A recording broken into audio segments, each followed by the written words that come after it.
week later, he called me and said, would you like to be the host of Right America? And so for 2 years, just under 2 years, every single Monday night, he curated some of the most astonishing talent to read their work and connect with each other and make the world a better place. So that's a theme that I'm going to touch on. And it's all available on we have a Right America YouTube channel right off our website. It's all free, all 92 episodes, even though the beginning of it started with the book review, it ended up with us. So it's something for you to look forward to if you want to watch this again, or you want to see any of the other things. But every single episode started with Roger putting people together, and that was so special. I'm going to sit only because of the Zoom, but I am going to tell you a little about the two gentlemen up here, which I think most of you know one or the other of them. But you don't know both necessarily. You might. Roger Rosenblatt, whose work has been published in 14 languages, is the author of 5 New York Times notable books of the year, 3 times bestsellers, and 7 off-Broadway plays, including Free Speech in America, named one of the Times 10 best plays of 1991. Among his honors are 2 George Polk Awards, Peabody, and an Emmy for his essays at Time magazine and on the PBS NewsHour, the Briggs Copeland appointment in the teaching of the writing at Harvard, and a Guggenheim Fellowship, 7 honorary doctorates, the President's Medal of the Chautauqua Institution, and the Kenyon Review Award for Lifetime Literary Achievement, and a Fulbright to Ireland, where he played on the Irish international basketball team. Yes. He also plays jazz piano by ear, passionately and poorly. He was bowled over when he first saw Fred Newman's artwork and is delighted to share this book with Fred. So Fred, what Wikipedia won't tell you about Fred Newman is that he's always traveled the globe with a kid's set of watercolors and 2 brushes, long before he stumbled into his improbable career of honking for a living. Fred is an actor, author, sound engineer, musician, storyteller, known more recently as the sound effects guy on Garrison Keillor's long-running radio show, A Prairie Home Companion. After leaving small-town Georgia, he settled in New York City to work with Newsweek magazine. He wrote his first book, Mouth Sounds, parlayed into hosting shows for Nickelodeon, Disney, films for Saturday Night Live, and worked with Jim Henson as a writer, actor, and co-puppeteer. He created voices and sounds for movies, including Who Framed Roger Rabbit. Fred's first met Roger in 1980 on the set of Livewire, Nickelodeon's first talk show. There, Roger completely wowed the live audience of the New York City teenagers, that dent of moments sealed a friendship. From age 10 on, when Fred wasn't being loud, he was being very quiet, stopping, looking, and listening, and painting. Painting was his visual jazz. He is beyond thrilled to have been asked to create, relate, and regenerate with the poetry of Roger's music.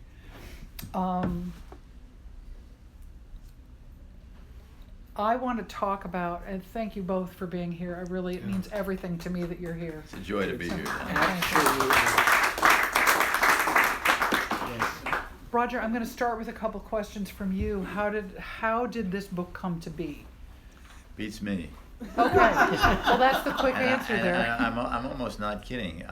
It started out an entirely different book, or I landed on the subject of wounds, and I thought this is something that is interesting, that has to do with our common suffering and and the variety of wounds that we experience in life. But that was kind of a general thought, and I kept going back and forth for 2 years, just thinking, do I begin it here? Do I start it there? Do I start to say something? And then finally, I hit on the image. And in writing, you usually have the choice of beginning with an idea or an image, but you're better off beginning with an image because people want to see something. So the thing that I begin with is a Steinway washing up on Long Island Sound in Branford, Connecticut.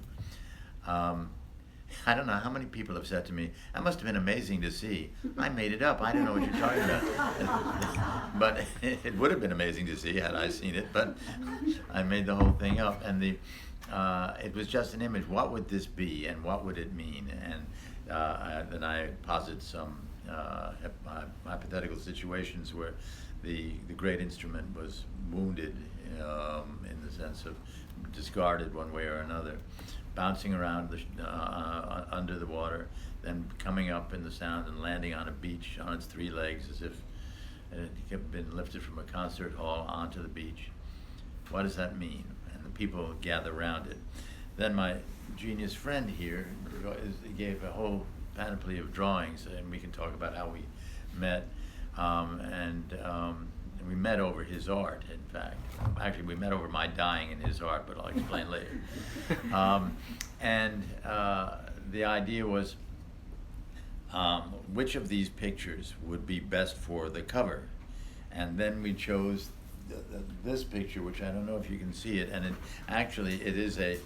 is not as you see it here. It was lateral at one point because you could get much more space of the shore in. But you had 5 figures looking out at the sea, and I think to myself, what are we looking at? We're looking at yearning. We're looking at 5 figures looking for something, and the piano washes in from the sound, lands itself, and then they are united in wonderment, and wonderment then becomes the thing that they didn't even know they were looking for, becomes the answer to their yearning. So that's a long-winded way of answering your question. Well, I also wanted to know what you saw in Fred's art that made you feel that it was connected to the verse that you had written. Well, I'll tell you when I saw it, and then it happened. I actually was in the hospital dying.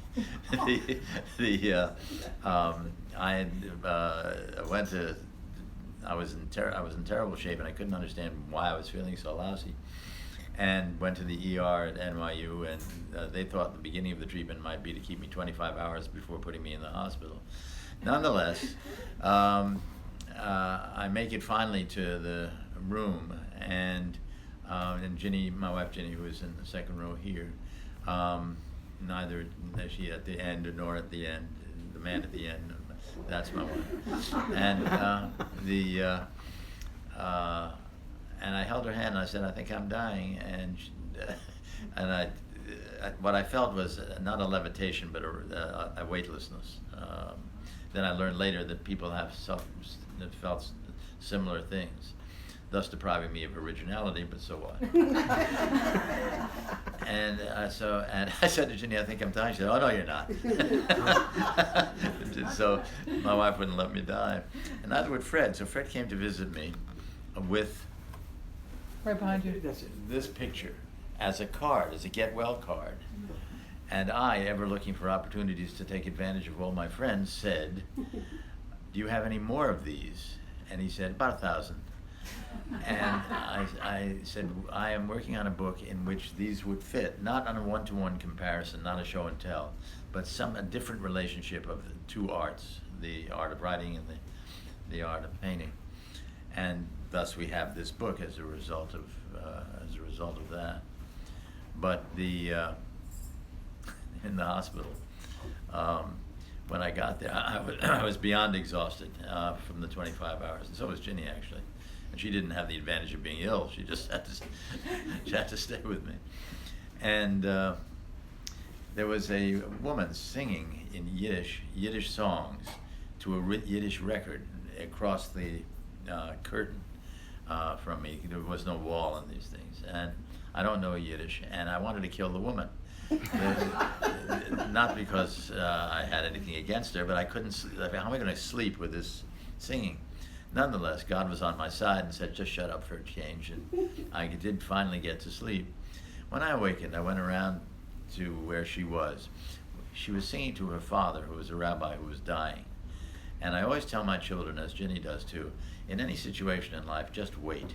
If you're about to jump to a judgment, just wait, and you'll see how it pans out. I'm so glad I waited.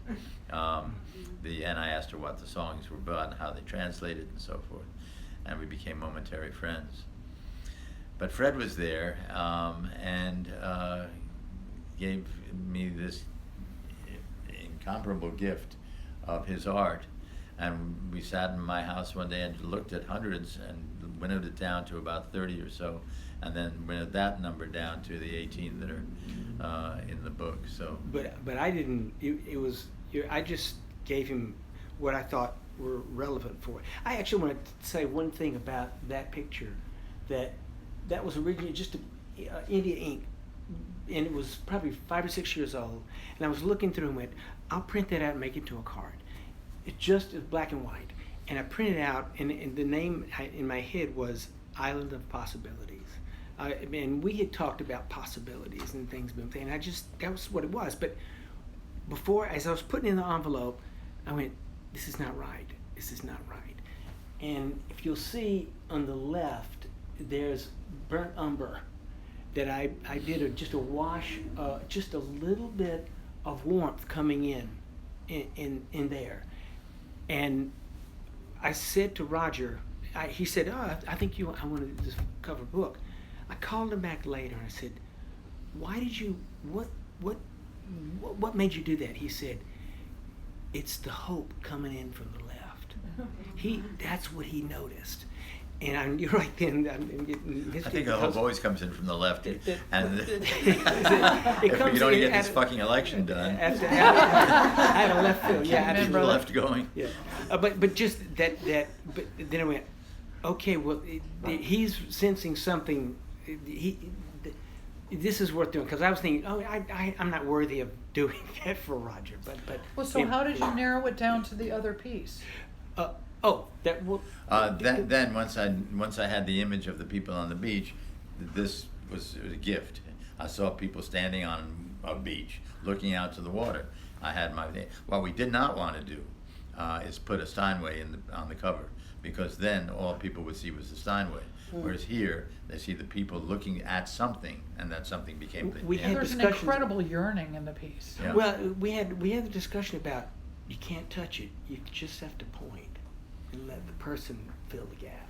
And that was what, I think that was it. And so, I'm going like, he's seeing things that I'm not even, knowing, but yeah. In my observation, though, the way that this book is written, and for those of you who've read it, there's an incredible movement to it, and there's movement to your art that goes with it so well that it's hard to believe that it wasn't painted for this. That's very interesting. Yeah, that is. As I read the book and saw it, it was the difficulties in life. But just about every story is about difficulty. Every painting is about something, and so they just started coming together. All art has some trouble at the center. Yeah. And I had to tell a story of Cole Porter going to Gershwin early in Cole Porter's career, and he said, "Help me, I can't sell a song. And what's wrong with my music?" And Gershwin said, "It's not Jewish enough." By which he meant there were not enough minor chords in it. And then he wrote Still of the Night, and from then on, if you listen to Cole Porter's music, the best songs that we remember always have a minor chord in it, or a minor key in which it's played, because we live in a minor key. It's not just an auditory pleasure. The idea that you have, that you've developed in this book is probably the best word I could come up with, about wounds is where the light comes in, is the theme, I think. But you referenced Rumi and other aspects of that. Can you speak to that kind of a... When I read that quotation, which is a famous quotation of Rumi, when I first read it, I thought, do I understand this? And in a way, the book is a movement toward trying to understand it fully, because it's so profound. The wound is the place where the light enters you. The wound is the place where the light enters you. In other words, what you suffer then is the opportunity for enlightenment.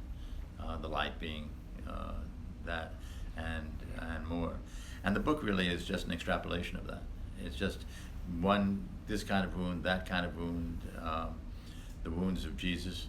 I'm not Christian, but I am enthralled with the story of Jesus and the wounds particularly, and what the wounds meant, and how the wounds were used to establish Christianity. Christianity would not have had its symbolism, probably not its power, if Jesus had been killed right away. But the fact that he suffered through those wounds, the stigmata. But that suffering then prolonged the opportunity for thought, and the opportunity for thought was given to those who would become Christians and follow him. I just found it an astonishing story. Is there something from the book you might like to read? Sure. There was one thing I just tripped on before I saw you. Sometimes you hit on something that you know is right, so I'm going to tell you because it doesn't happen that often to me. The two best questions one can ask: need a little help, and what is the name of that bird?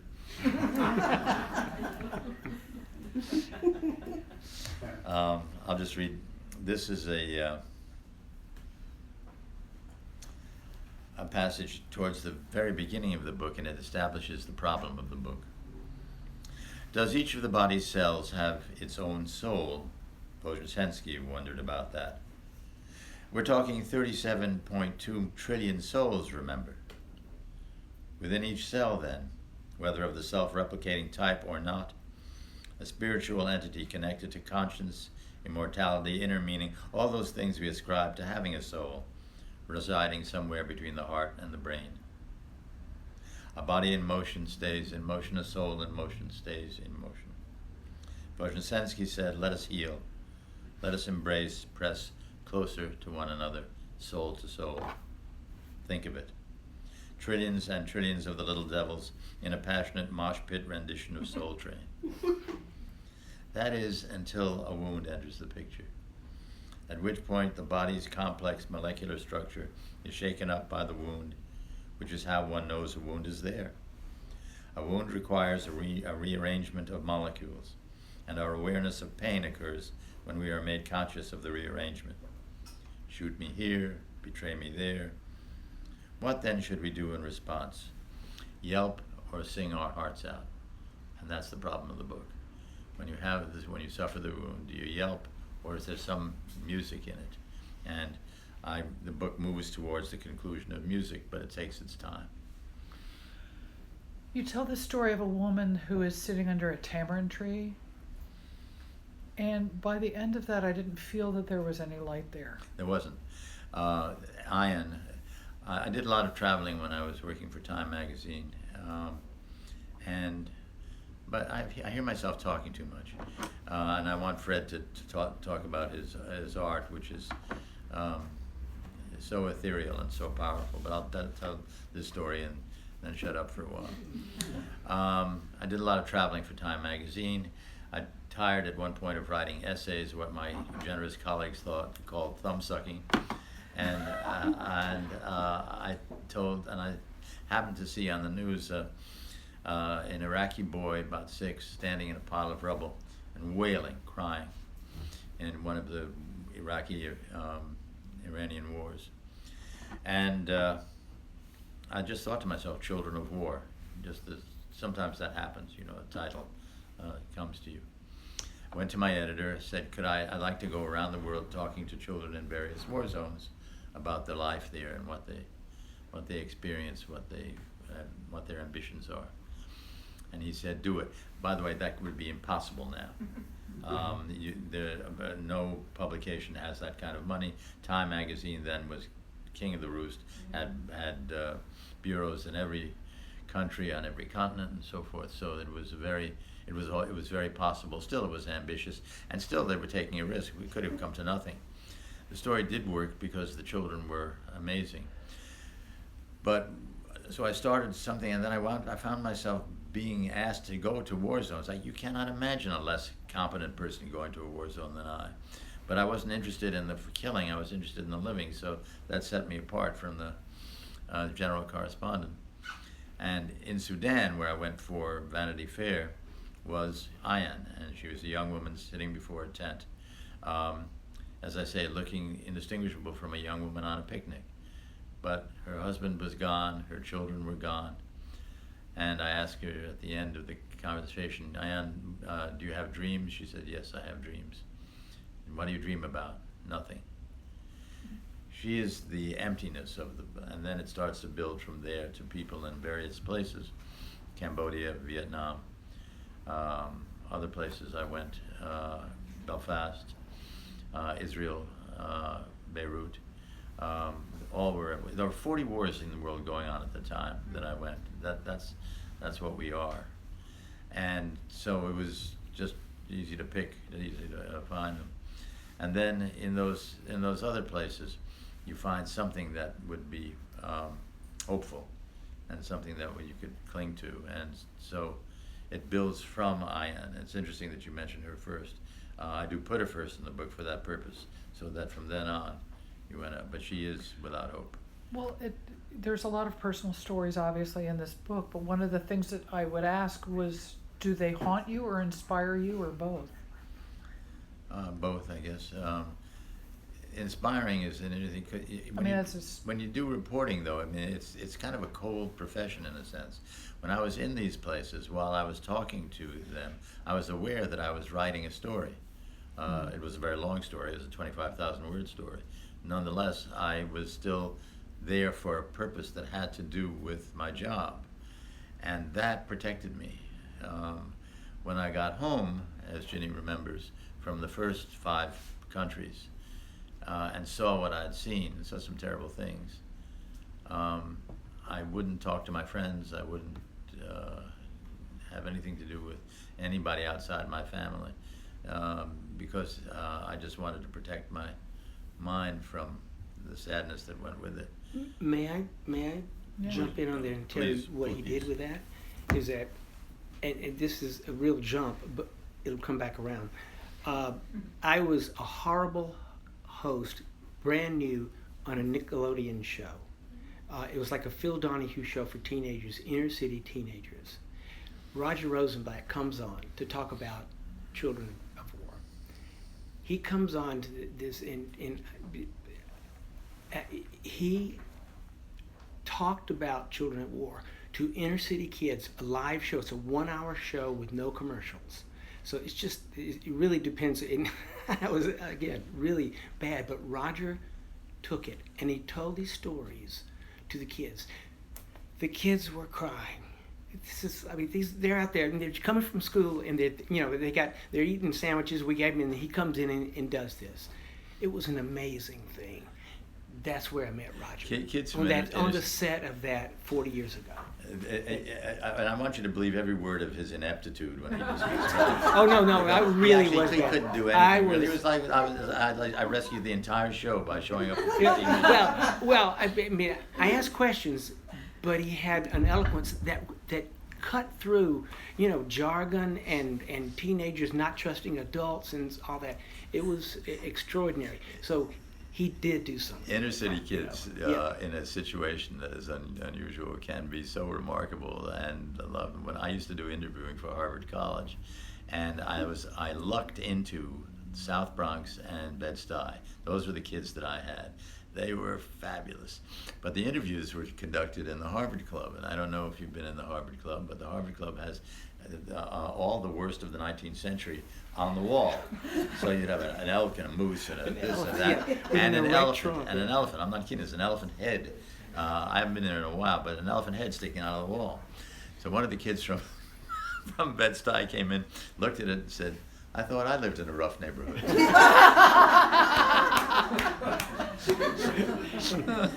That's great. Fred, Jane Pauley, in her interview with you, called you a noticer, about how you notice and how observant you are, and how you see things that other people might not. That's really interesting. I forgot she did that, but it's because I grew up in a small town listener, and I was dyslexic. I really didn't read till 4th grade, and I mean still have troubles now. But I watched. I was on the side of the playground. I didn't really do a lot of sports, and I just watched people, and I would see how he hurt her by what he said, and I just noticed that. And when and that was where the sounds came from. And people, these old guys would tell stories. Give me some of that. And the best guys were the guys who did stories with sound effects. And so they would, there was a guy in Jack Fling's cash and carry grocery store. who his name was, well, it doesn't matter, because some of it doesn't translate because it's, in this racist 1956, 58 Georgia. But he said the lady came in with a dog on a leash, and he said, and watch this. You want to see me make that dog go and yell at the window? I'll make it bark at the window. I said, no, you can't do it. He goes, watch this. And he just goes,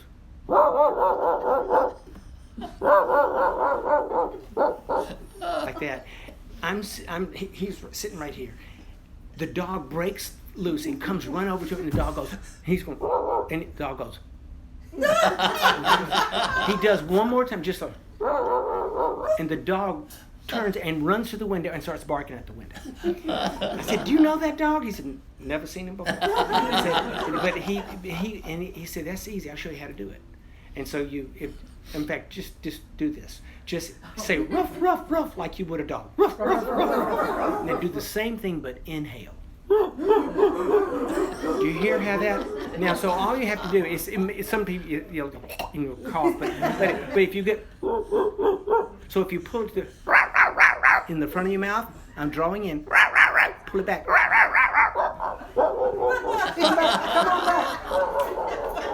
The things you learn at author events are just something, so that's life skills. Yeah. So so I was a noticer, so but you see that at about, that was about probably 6 or 7 years old. Give me more of that, and they would tell stories and and they would do birds. They would do also the water drip. Being taught that while a water drip came down off the side of a sheet metal roof into a bucket, and the guy just said, "You do that water drip." So I learned that. So I started noticing, just listening, and it's something that I found that being dyslexic, sound is based on time. It is time based. You have to. It orders things. Like music, if I had to memorize anything, I couldn't memorize it until I sung it, and then I could remember the melody, and I could. So I learned tricks of it. But so it's all about it with your ears. And all right, this one other little test for you. Now, without touching anything, just keep your hands beside yourself, and I want you to open and close your eyes. Okay. Now, open and close your ears. You can't. And why? Because it's too important. Because we're always, our safety is our ears. We always have a sound sphere around us all the time. And so I knew that as a kid, so I would notice that, and I would go into a room and I'd hear things. And that's what a lot of audio people do, but that's the notice part of it. And then as I got older, and then I started painting. And then, so that light is instant. Seeing is believing, hearing is feeling. So all the feelings in the sound. And then I started working in movies where we do soundtracks and put a growl underneath that engine. Is when the Nazis are driving the Jeep.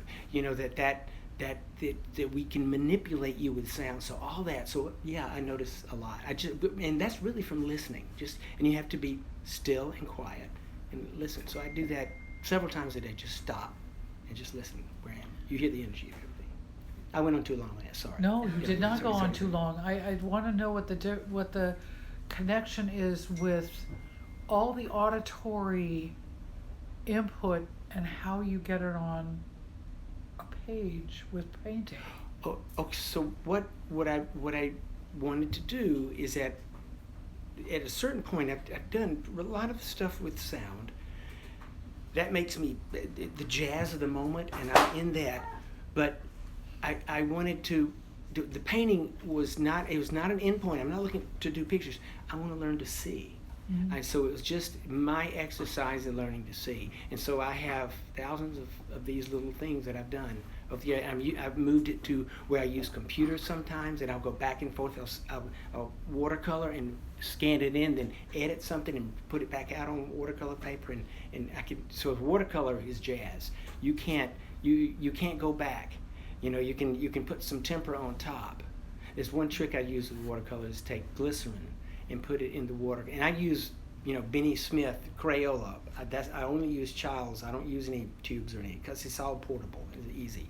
But I put that in, and I can get brush strokes with just ordinary watercolor. So I'm more doing that now. They look. Is there anything? The painting on the side over there is one where there's more brush strokes, and that was it was a slower it's a little bit like oil because you can actually manipulate it. But it was really just an exercise, just a hobby. It still is until Roger noticed it, and I think it still will just stay a hobby, just to clear my mind. That's it. Do you listen to music while you paint, or you need to be quiet to hear your own music? I tend to listen to nature. And even if I'm not doing a lot of plein air, but I tend to just I am there's I have a lot of sound in my head, so I tend to be quiet. Well, it's interesting because there's a part in the book where Roger talks about sitting on a horse and being quiet, and that he truly became quiet when the horse was quiet, and that there was that connection there. And then when you felt the need to kind of move on, the horse was so connected at that point, both of you moved forward, moved on. And so there's an undercurrent of not only movement to your work, but it is very quiet. I mean, that island looks quiet to me. It was. That particular island was an island in the lake that I grew up on. And my cousin Pete and I were the only people we ever knew that went and spent the night on that island because it was too dense. No one lived on it. It's a very small island, less than half a block. He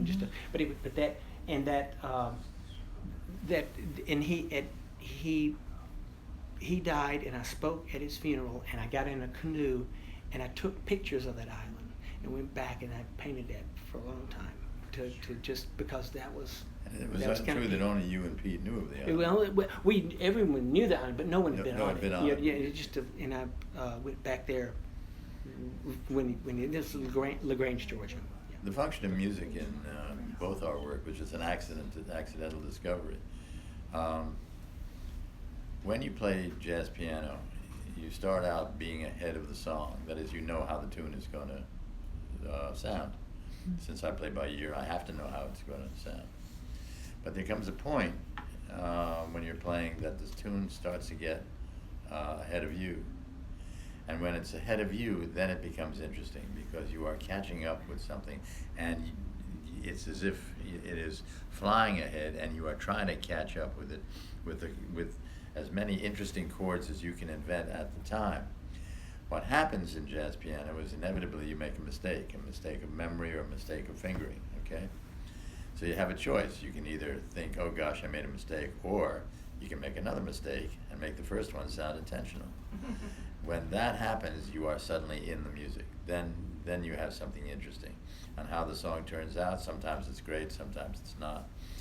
But it's different and it's yours. And so when I write a sentence, it's the same way. I know how the sentence is going to start out. I don't know how it's going to finish. When I write a section, I only write in movements. I only write in sections for the last 7 books. Always just movement after movement after movement. I know how it starts out. I don't know how it's going to end up. I surprise myself, sometimes pleasantly, sometimes not pleasantly. Well, that answers one question, because I wondered if you had to. There's always that question of, did you know the end before you wrote it? No, and I prefer to live in the mystery. I like to live in the mystery. There are other artists in this room who know what I'm talking about professionally. The puppeteer who does his work. Everything seems. I mean, the marionette or the puppet is going to move one way or another, and then suddenly it's on its own. How did that happen? And that's the feeling of that's when you're most grateful for being in the arts. One of the things that I remember about reading Cold Moon is it deals with relationship and responsibility. We have an appointment. Okay, good to see you. Thanks. Cold Moon, if you've not read it, it's a treasure. So just take my word for it. One of the things that I remember about Cold Moon was this feeling of your responsibility toward the relationships that you have, as part of life. How, Jimmy, oh good, coming up front.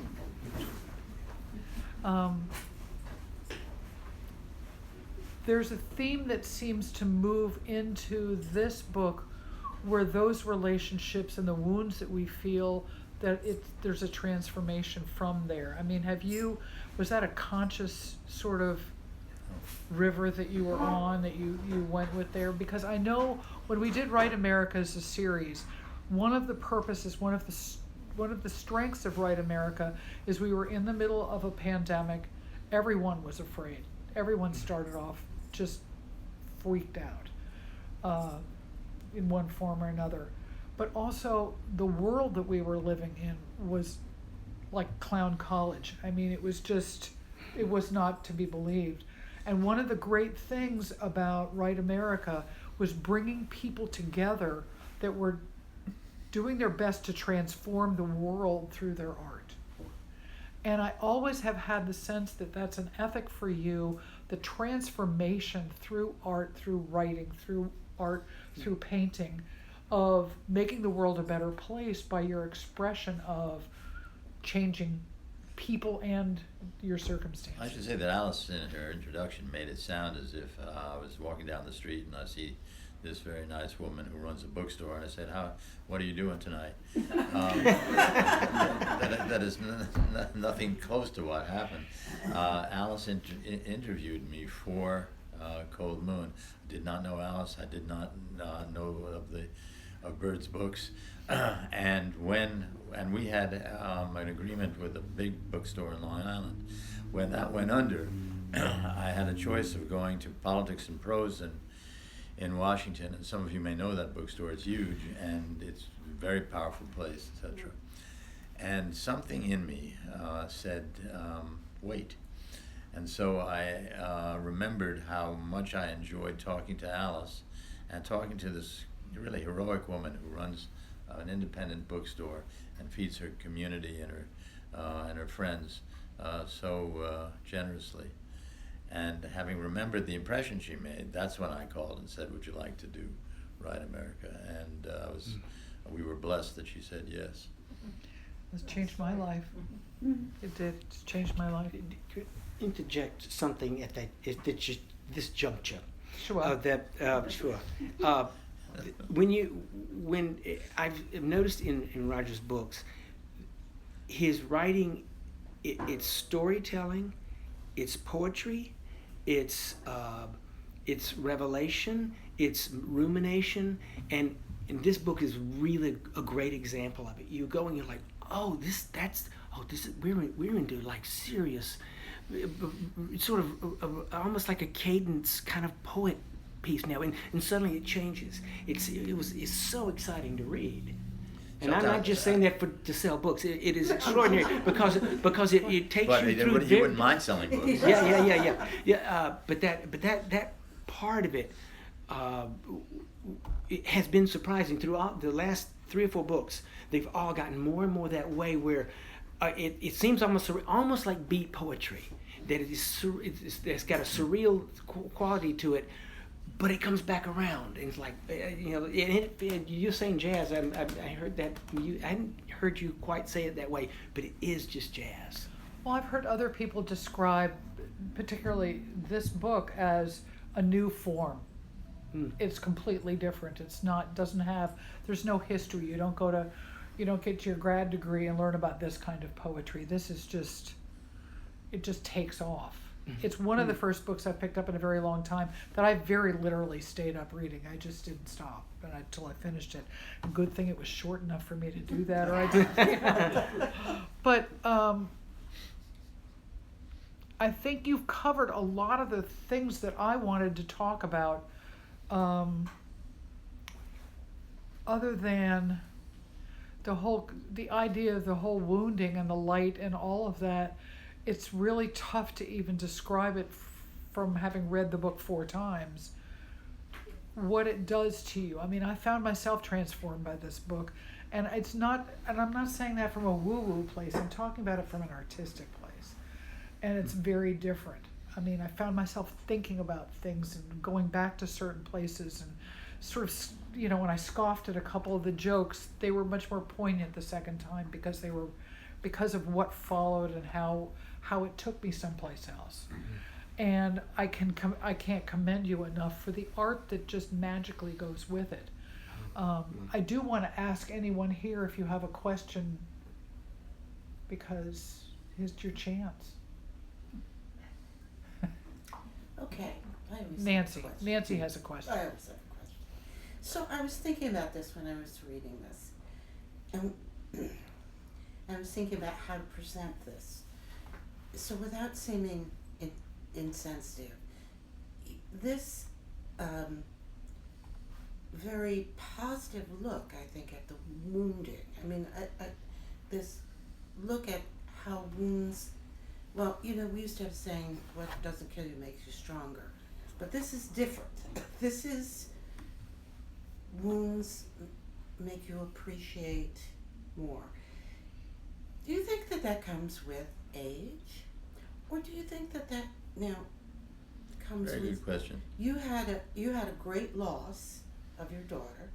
Do you think that influenced the way you look? I don't know is the answer. Sometimes we are influenced in our behavior or whatever we do by subtle things that approach from the side. I arrive at my daughter at the end of this book, but the reason I don't put her at the beginning of this book is I didn't want the reader to think that it was about my daughter, or that my wound is so much worse than your wound, and that's something I do not believe. It was, God knows, bad enough, but we were rescued from that by taking care of our grandchildren all those years.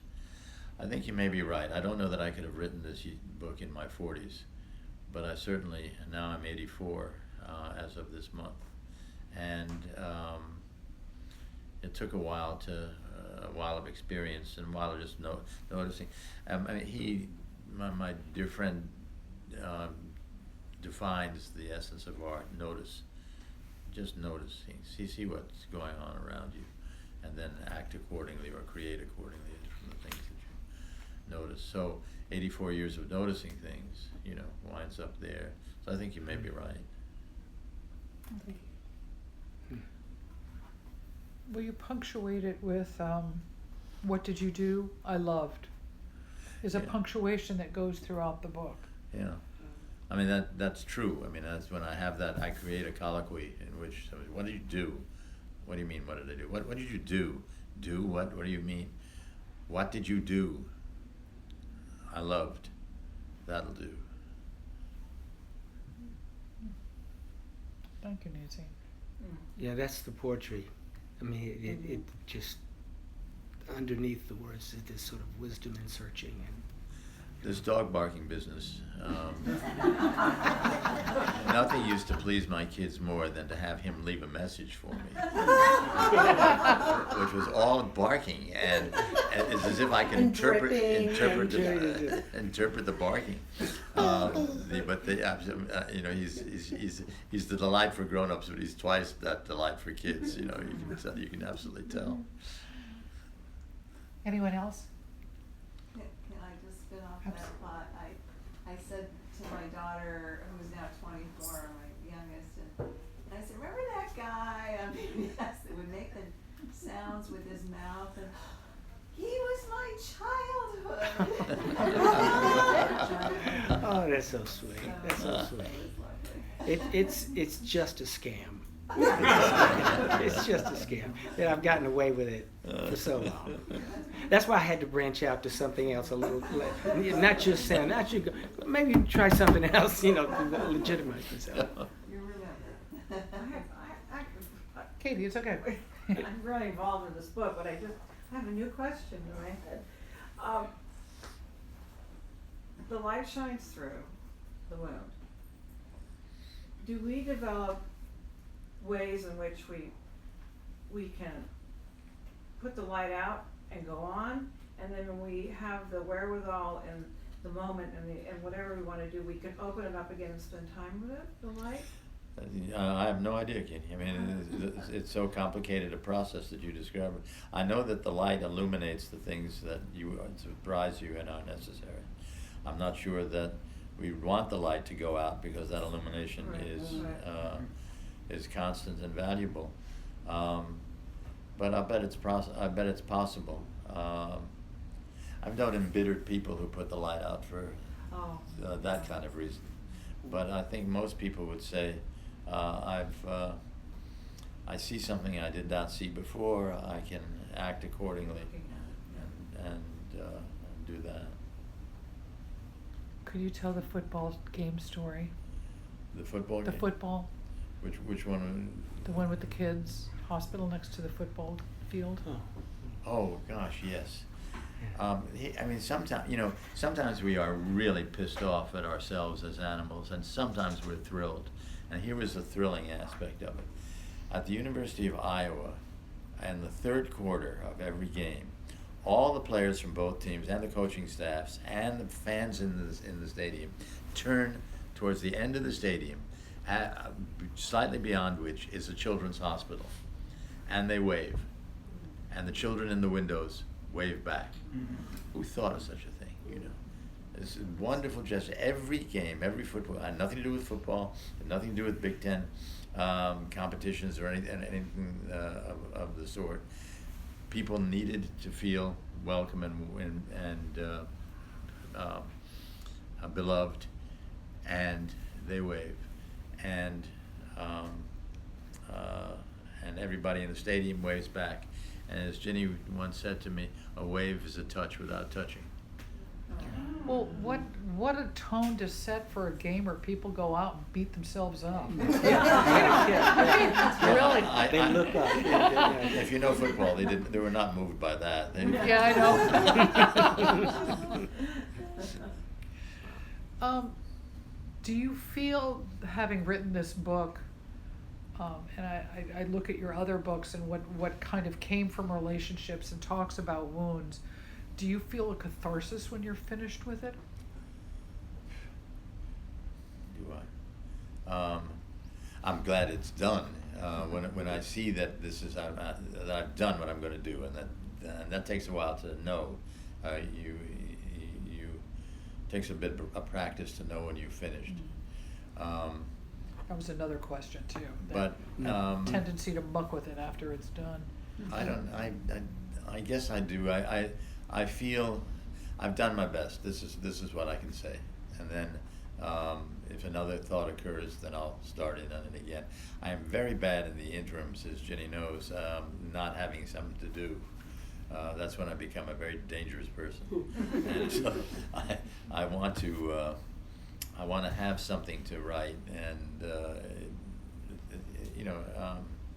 it's what I do. So when I get an idea and start to toy with it and play with it, then I'm at my happiest. Your last two books are illustrated. Where did that idea come from? Actually, from the publisher, Bill Noricchio, from the first one, because he's a designer, it was a coincidence. I retired from teaching, and we had a party. At the party, my old lifetime friend Jules Pfeiffer came. Jules said, "What are you doing?" And I told him what I was doing, and he said, "Well, could I illustrate it?" And I said, "If you're very good, you can illustrate it." At any rate, it was just a gift, thank you, just as he was a gift. And and then Jules was going blind, not absolutely blind, but macular degeneration blind, which is serious. And so that he could only actually see out of the corners of his eyes. That's how he drew. Can you imagine this? He's out of the corners of his eyes he could see to draw, and drew the wonderful illustrations for Cataract Blues. The Times heard that we were working together and asked me to write about it, and it was a pleasure to write about it, to honor my old friend, and to sell a ton of books. Because as soon as you write something in the Times about what you're doing, people get curious. Lots of people get curious. So that turned out to be an accidental gift. How lovely. Yeah. Once in a lifetime. If you'll notice at the back page, Roger asked me at the last moment. Sorry, we want to put the back leaf of the book. We want to give you a little put a bio in there and put your picture in there. And said, the previous artist, he just drew a drawing, and so I said, I'm going to paint something. I'll paint something. So I did what was like a legitimate kind of paint in the mirror kind of thing. It was horrible. Mm-hmm. It's just, that's how it's like. So you'll see in the back of the book, the portrait that's there is kind of a goof on, but I had to do, but it should look painterly, but it's not. Well, it's interesting because in the digital, in the I got advanced reader copy from the publisher, and it had his picture. So when I saw, and in an advanced reader copy, you don't get any of the details. You don't get any of the bios. You don't get these lovely French ends, the flaps. You don't get any of that. You just get a basic book. And oftentimes they aren't even in color. I mean, I was lucky that this one was in color. But so when I read the digital advanced copy, it had an actual picture of you that you then, when I picked it up, I went, oh no, what happened? And then I realized, oh, it's Fred. Is there any other questions here? Any other questions? I have another question for Fred. Absolutely. You know, Nancy. I've always got questions. No, you talked about being dyslexic, and how you attempted to overcome it in other ways. Mm-hmm. And I just wonder how much of your oral comprehension, how was that? Do you suppose that was enhanced by the dyslexia? Absolutely. Yeah. Absolutely. Well, I never made the connection to wounds, but that's what made me. Yeah. That inability that I had to read quickly. I can read with great concentration, and it's hard. I remember everything I read because I had to work so hard to get it, but I shifted around and came at things at a different angle, and so that worked for it was the jazz of I just learned to do that, and very much so. I have a dyslexic son, and that was, we used to joke about it and say that if they had microsurgery on Audible, he could have been a microsurgeon. I mean, if he listened to it, he could get what it was. Yeah, you learn to go that way. But and I do think left brain, right brain things. I'm left-handed, sort of right-handed. There's some brain stuff that I'm finding as I get older is more cumbersome. But it did make me come in differently, where I would never give. Well, really, that example, the teacher would say, "Here's your assignment. Do this." I would never give it that way. I would always put something in it, and some teachers like that, and they go, "Yo, that's didn't get it." Some teachers didn't get it, but I learned to to live with that. Yeah, it was a gift. It was a gift. Just Yeah. Being a writer, an artist, and it's like a pursuit of truth. Your whole career, at 84, are you any closer to solving a mystery or answering a riddle? Probably. The older you get, the more you want to have faith in the best of people, and you want to believe in the best behavior, and after a while you just do. Fred and I belong to a very distinguished group called the Meatheads. I hope you brought that up. That's And great. we are 5 or 6 now. We used to be more. I don't know what happened to the Meatheads. Dropped off. Something. I had a friend of yours introduce themselves to me as, I'm one of the Meatheads, and I went, okay. Yes, but you have to check credentials when they do that. Anyway, we're a bunch of guys who just like bad movies, and we've gone to bad movies for 30 years, 35 years. The last night we went out to dinners. We have dinners about once a month, and I sat back among these 5 wonderful guys and thought, this isn't bad.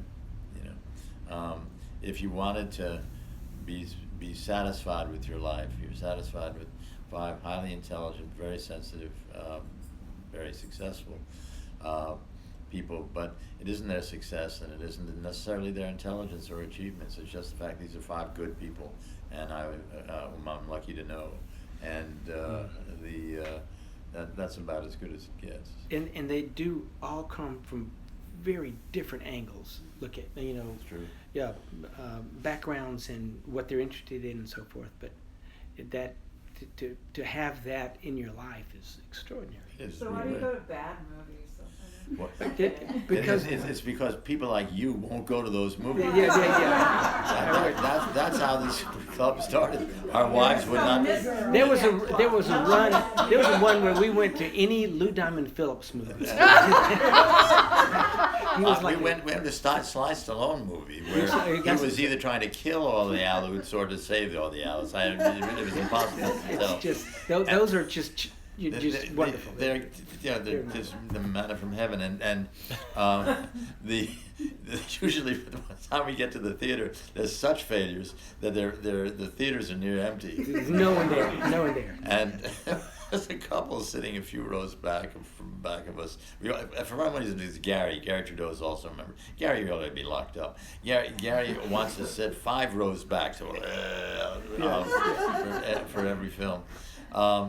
And about 7 or 8 rows behind us was a very nice, sweet-looking couple. And I felt obliged to say, look, we tend to make noise during a movie. And if you really are here to enjoy the movie, you might want to move farther back. So the woman said, yeah, okay, let's see. So the movie starts. I start to translate the Aleut. There's popcorn flying on popcorn flying, and Gary also likes to throw juju beads, which actually hurt. You can't not imagine more immature behavior. And we're not kids either, as you can see, but we behave like the worst kids, like the gang comedy. So I'm translating the Aleut, and somebody else is saying something. We're always talking over each other. The woman taps me on the shoulder. She says, "Keep going." we were better. We were more entertaining. The movie was really dragging. Well, I have to tell you, when we got together about 3 weeks ago, there was that gentleman who I can't even remember his name that introduced himself to me as one of the meatheads, and we got into a serious discussion of Galaxy Quest, which is a horrible movie, but we both loved it. Well, he might have been a meathead. Well, we both, we loved it. We hated it. Yeah. You hit the sweet spot. Yeah. It hit the sweet spot. Yeah, there it is. Anything else, folks? Well, then I'm just going to say thank you all for coming. Thank you. And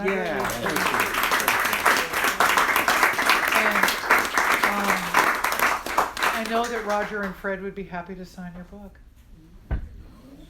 Yes, we have pens. This esteemed crowd.